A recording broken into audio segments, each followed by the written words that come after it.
Salut, bienvenue sur la chaîne des frères Warner. Salut. Aujourd'hui, donc nouveau format, vous voyez qu'on n'est pas en intérieur, Ben est déjà derrière la caméra. Ouais, on a arrêté de faire un truc à l'intérieur parce que tout le monde se barre à chaque fois. Ouais, donc autant commencer directement sur le terrain. Bon, vous l'avez vu sur le titre de la vidéo, aujourd'hui on va tester une plaque balistique. Pas n'importe quelle plaque balistique parce qu'on a pris la moins chère qu'on trouvait sur AliExpress, encore une fois. On précise, la moins chère avec le maximum de résistance. Voilà, j'allais y venir. Donc la moins chère, mais avec le niveau de protection le plus haut qui existe. C'est-à-dire, c'est une catégorie niche 4. Niche 4, c'est le niveau maximum que tu peux trouver. Et notamment, l'armée utilise du niche 4. Là, c'est du chinois. 93 € ou 95 €, je sais plus exactement.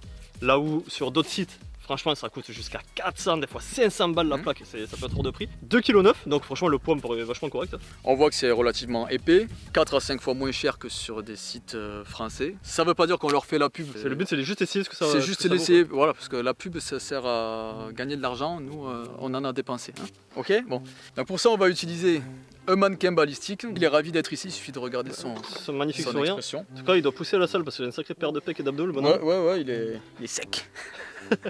On va quand même remercier au passage MT Target, et donc Morgan de MT Target qui a eu la gentillesse de nous fournir le mannequin. Et je suis certain qu'il nous regarde de là-haut. Je pense qu'il nous regarde de là-haut. Hein. Il est pas mort, hein, il habite là-haut, plus haut que nous. Il est un peu plus haut géographiquement. Donc quand même on lui fait sa petite pub parce qu'il a été gentil. C'est mérité et puis le mec fait du taf de qualité. Il fait du très bon taf. Il vend, donc vous allez voir sur le site, là vous voyez probablement défiler.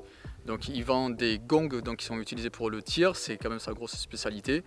Des gongs de qualité où tu peux tirer avec des calibres relativement costauds comme de la 12-7 et ça va pas traverser. C'est lui qui nous l'a certifié. Hein. Faut préciser, le mec, fabrication française, il fabrique tout lui-même dans son atelier, donc c'est full made in France. Ouais. Il fait des trucs de super qualité, il est réputé, il commence à avoir sa petite réputation maintenant depuis un moment. Hein. Ouais. Donc ouais, MT Target, aller faire un tour sur le site, hein, et puis d'ailleurs il fait aussi de la lunette de tir, il fait d'autres trucs, même si sa spécialité c'est vraiment les gongs.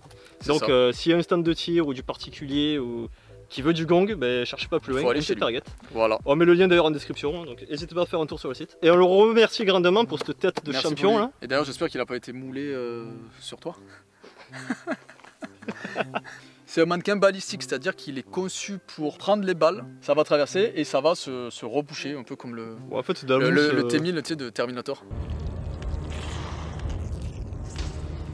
Normalement, la plaque balistique est censée arrêter tout ça. Si ça vient à traverser, ben on verra comment il réagit. Exactement. Bon, le porte-plaque, vous emballez pas, c'est du AliExpress encore une fois, donc peut-être que le premier tir il va tomber par terre. Voilà, l'amigo il est en place. Avec une gueule pareille, faut pas le croiser la nuit. Je vais te briser tes os, je vais te boire ton sang. On va commencer avec le calibre le plus puissant de l'univers de la galaxie de la stratosphère. J'ai nommé la Vendolo Rifle. Toujours le même. Hein. Donc on va essayer de tirer chaque calibre un peu en travers pour préserver la plaque. Parce que pour rappel, c'est une plaque céramique. Ce qui veut dire qu'elle n'est pas censée encaisser trop de tirs. Donc ça c'est ma CZ, je l'aime d'amour. C'était mon premier calibro. Là t'as des mecs qui sont mécanophiles. Qui se tapent des pots d'échappement. Voilà, ils font ça avec les voitures, il y en a ils sont armophiles. Bref, donc c'est une CZ 513 Farmer, elle est pas très connue celle-là. Donc si vous la connaissez, dites en commentaire, non mais vraiment, parce qu'il y a très peu de monde qui la connaît. Et s'il y a Mylène qui met un commentaire. Mylène Farmer, on repassera pour les blagues. Je serais très surpris si ça ne traverse pas au vu de la puissance démesurée de la Vendolo Rifle. Je pense que ça peut vraiment tout casser quoi. Même ce mannequin qui est fait pour résister à 10 000 balles, je suis même pas sûr qu'il résiste à de la 22. Les pros 22 vont nous adorer. Alors qu'on adore la 22, c'est juste qu'il y a des guignols dans les commentaires, des fois ça fait peur. Bref, j'ai mis le petit modérateur de son parce que ça va bien. Et contrairement aux gens qui jouent à Call of Duty, ça fait pas baisser la puissance de l'arme, le modérateur de son, et ça enlève juste un peu de bruit, c'est tout. Bah c'est le but, oui. Bon allez, j'essaie de taper dans l'angle pour pas abîmer la plaque dès le début. Hein, et puis on voit ça. Quelle puissance, comme disent les Belges. Ouais. Je vais mettre directement ma main. Bon ben clairement ça a été arrêté, mais on va quand même sortir la plaque, voir ce que ça donne. Hein. Oui. Pour rappel, la Vendolo Rifle c'est à peu près 150 joules. C'est estimé, la létalité c'est estimé à partir de 60 joules à peu près. C'est un garçon monsieur. Ouais, un beau bébé, 2,9 kg. Beau bébé, bon. Bon, beau bébé, je parle de ça. Hein. Je parle pas de ça, parce que ça un beau bébé, absolument tout lisse. Vraiment pas le moindre relief derrière. Là on sent autour là, que ça a cassé quelque chose. Hein. Tu vois le tour? Ah oui, c'est crénelé. On va passer à du calibre un peu plus gros. Il fait une chaleur. Ouais, il fait une chaleur à crever. Hein. Calibre 12, 1887 pour ceux qui se touchent le kiki dessus. Oui, c'est génial. Ce n'est pas un Norinco, c'est un Chiappa. Parce que certains ont posé la question. Rien à voir avec Marlène, l'autre, hein, Marlène Chiappa. Oui, pardon, je vais un peu vite en besogne. De la slug, une grosse baballe qui fait c'est quoi, du 28? Ouais, 28 grammes. Ouais. Et puis ben, là, on va voir si ça résiste parce que ça, c'est costaud. Hein.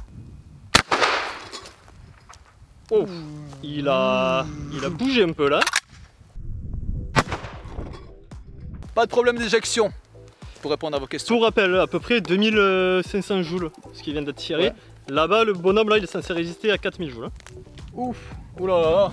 Oh la violence du bordel. Bon, alors franchement, je sais même pas par où commencer. Peut-être essayer de commencer par le trou. Le trou que ça a fait. Ça a enlevé une énorme partie. Et ici, ben, on voit le point d'impact. Ouais. Par contre, c'est arrêté. Si je mets la main derrière, ben, la plaque est clairement déformée. On verra vraiment à la fin la déformation sur la plaque. Oui, restez jusqu'à la fin parce qu'on va voir. À la fin, on sort la plaque. Hein. Attention. Attention. Et vous n'avez pas le droit d'avancer la vidéo. Il est chaud quoi pour la suite. Hein. Bah écoute, ça lui a pas enlevé son sourire. Hein. Catégorie suivante, donc on passe sur le 44 Magnum. Donc ça tire ces jolies petites babales. C'est des balles qui sont semi-blindées. C'est quoi tes prédictions là? Ma prédiction, ben, c'est que ça va l'arrêter. Hein. Pour moi, si ça arrête une 12 en slug, pour moi ça arrête du 44. En sachant, hein, petite parenthèse, que du niveau 3A, donc du niveau 3 mais version souple, ce que portent genre les forces de l'ordre, la gendarmerie machin. Ça doit arrêter ça. En arme de poing, pas en arme d'épaule. En arme d'épaule, ça passe à travers. C'est vrai. Mais là à gauche, celle-là. Oh merde. Tu l'as pas mis à gauche, tu l'as remis au même endroit. Ouais, j'ai pas fait exprès. Oh purée de pommes de terre, mais c'est pas vrai. Putain, le mec est précis quoi. Attends, on était à quoi là? Une distance folle d'à peu près, je dirais 5 mètres. Et on sent que le mec a de la précision. Hein. Écoute, j'ai visé là et ça a tiré là. Je pense que j'ai décalé un peu. Même si j'ai tiré dans la zone qui était déjà abîmée, bon, il y a des déformations de... Bah du coup, il y a une déformation de fou furieux. Hein. Déformation de... comment on dit déjà, de bâtard. Mais c'est arrêté, il a pas pris. Putain, mais mon pote, tu passes une bonne journée toi. Franchement, il a défoncé. Mais c'est hallucinant parce que, oh, une balle de 44 de suite après la slug au même endroit. Et ça l'a arrêté. La déformation est costaud, on va pas se mentir. La déformation, bon. Imaginons qu'il sache viser. Bon, là c'est dans un rêve absolu. S'il avait mis à gauche, sûrement ça serait passé un peu mieux. Probablement. Bon, le test ultime, si ça ne traverse pas et qu'il n'y a pas une pénétration trop exagérée, ça veut dire que c'est vraiment du niche 4 pour 93 €. Donc on va faire le test, on va voir. Et on rappelle qu'on leur fait pas la pub. Hein. On fait pas de la pub. Bon allez, sans plus de discussion avant que la GoPro de super qualité s'éteigne parce qu'il fait chaud. Parce qu'il fait trop chaud. Je vais essayer de pas remettre dans le même trou. Elle vise de plus bas, au moins c'est simple. T'as tiré en bas, c'est bon. Il a pas aimé, hein. Tu dis quoi? Tu penses à traverser? Moi je pense à pas traverser. Non, je pense que ça va pas traverser. Alors dis-moi tout. Eh ben j'ai passé mon doigt derrière. La déformation est franchement correcte. Et ça n'a pas traversé quoi. Ça me fait mais halluciner. Allez, je te jure.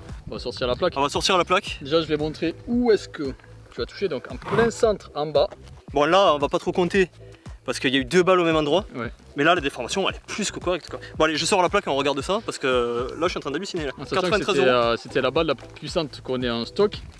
Donc le 762. Hein. Ça traverse sur du métal normal, ça traverse quasiment le centimètre, même des fois plus. C'est une balle qui est impressionnante, ça traverse des épaisseurs de métal incroyables. Regardez-moi ça si c'est pas beau. On a donc le contour de la balle, hein, ce qu'on appelle le chemisage. Regardez la déformation. Là ça a résisté. Franchement il doit y avoir 2-3 cm, ouais, 2-3 cm de déformation. Faudrait d'ailleurs qu'on compare avec des vraies plaques qui sont pas chinoises, voir les taux de déformation en fait, est-ce qu'ils sont pour voir si ça réagit pareil ou pas. 93 €, on vous met le lien en description si ça intéresse quelqu'un, s'il veut se fournir en plaque pas chère. On espère que la vidéo vous a plu et on se dit à dans 2 semaines pour une prochaine vidéo. Salut.